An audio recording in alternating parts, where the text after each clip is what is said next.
Hi நண்பா, இந்த ஒரு வீடியோக்குள்ள தமிழகத்தில் அதிகம் கலெக்ஷன் செய்த டாப் 10 மூவியை தான் இந்த ஒரு வீடியோவில் மட்டும் வந்து பார்க்க போகிறோம். அதுக்கு முன்னாடி உங்களுக்கு பிடித்த ஹீரோ யார், எந்த மூவி பிடிக்கும் அப்படின்றத மறக்காம கமெண்ட் பண்ணுங்க. ஓகே நண்பா, வாங்க நினைக்கிற வீடியோக்குள்ள போகலாம். குட் பை அக்லி திரைப்படம் எத்தனாவது இடத்தை பிடிச்சிருக்குது, அது மட்டும் இல்லாமல் தளபதி விஜய் சார் நடிப்பில் வெளியான லியோ திரைப்படம் எத்தனாவது இடத்தை பிடிச்சிருக்கு அப்படின்னு தான் ஃபேன்ஸ் எல்லாருமே ஈகராக வந்து வெயிட் பண்ணிட்டு இருக்காங்க. ஸோ அதையெல்லாம் நம்ம டீட்டெயில் வந்து பார்த்துடலாம். 10வது இடத்துல பிகில் திரைப்படம் இருக்குது. இந்த ஒரு திரைப்படம் 141 கோடி வரையும் தமிழகத்தில் மட்டும் கலெக்ஷன் பண்ணி இருக்குது.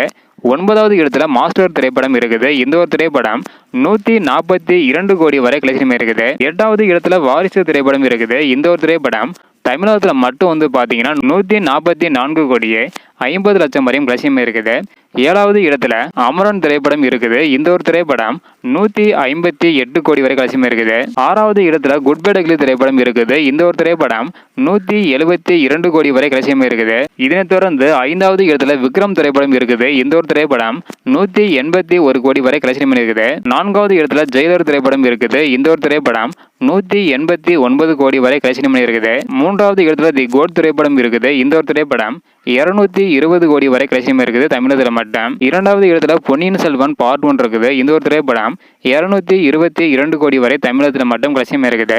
இதனைத் தொடர்ந்து முதல் இடத்துல லியோ திரைப்படம் இருக்குது. இந்த ஒரு திரைப்படம் 231 கோடியே 50 லட்சம் வரையும் தமிழகத்தில் கலெக்ஷன் இருக்குது.